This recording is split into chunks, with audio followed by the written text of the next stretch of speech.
Guys, আজকে আমি বানাতে চলেছি সর্ষে চিংড়ি। তার জন্য আমি এখানে মাছগুলোকে ভালো করে কেটে ধুয়ে নিয়েছি। সময়ের অভাবে আপনাদেরকে কেটে দেখাতে পারিনি। আর এটা বানানোর জন্য আমার কি কি উপকরণ চাই চলুন দেখে নিই। এখানে আমি প্রথমে নিয়ে নিয়েছি কাজু, সাদা সর্ষে আর গোয়ামরি। আর এখানে আমি বেটে নিয়েছি কাঁচামরিচ আর আদা রসুন একসাথে বেটে নিয়েছি। এখানে নিয়েছি আমি টক দই আর এখানে পেঁয়াজটাকে আমি সুন্দর করে বেটে নিয়েছি। এখন চলেন বানানো যাক আজকের সর্ষে চিংড়ি। এখন আমি এই কাজু, সর্ষে আর গোয়ামরিগুলোকে একসাথে বেটে নেব। এই দেখুন আমার সর্ষে, কাজু আর গোয়ামরিটা বাটা হয়ে গেছে। এখন আমি চিংড়ি মাছগুলোকে হলদি আর নুন দিয়ে মাখিয়ে নেব।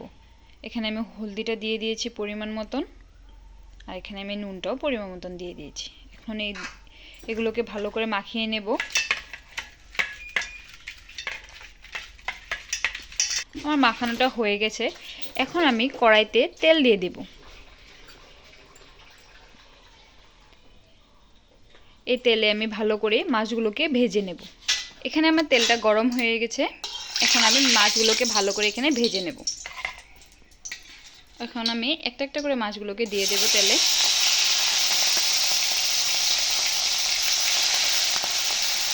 এখানে আমার চিংড়ি মাছগুলো ভাজা হয়ে গেছে।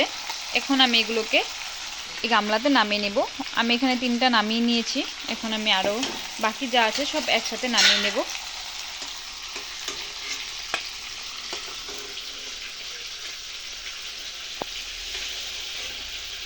এখন আমার তেলটা গরম হয়ে গেছে।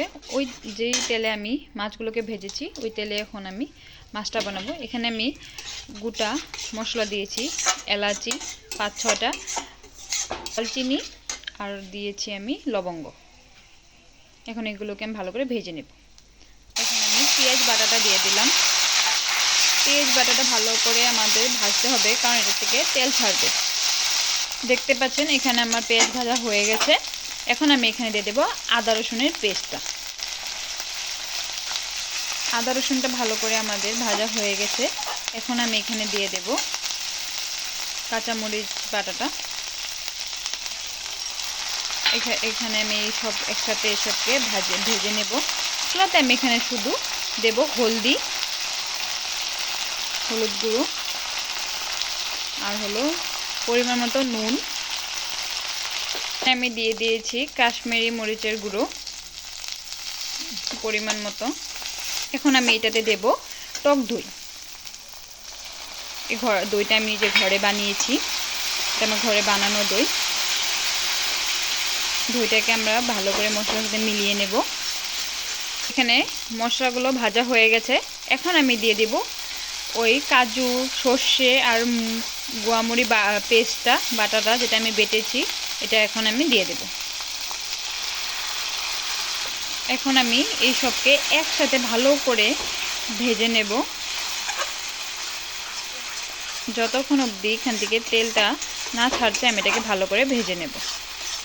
দেখতে পাচ্ছেন এখানে আমার মশলাটা পুরো ভাজা হয়ে গেছে। এখন আমি এটা এখানে ঝুল দিয়ে দেব।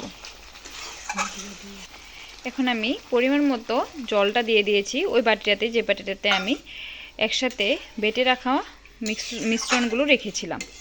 এখন আমি ভালো করে এটাকে অল্প সময়ের জন্য হতে দেব। এখানে আমার ঝুলটা হয়ে এসেছে।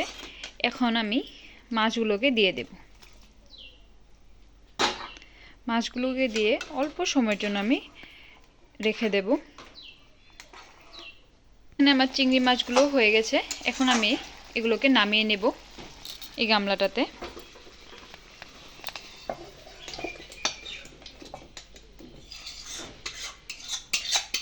আপনারা দেখতে পাচ্ছেন এখানে আমার চিংড়ি মাছগুলো হয়ে গেছে। তো আপনারা এরকমভাবে বাড়িতে বানিয়ে খেতে পারেন, আর আমাদেরকে কমেন্টে জানাবেন যে আপনাদের খেয়ে কেমন লেগেছে।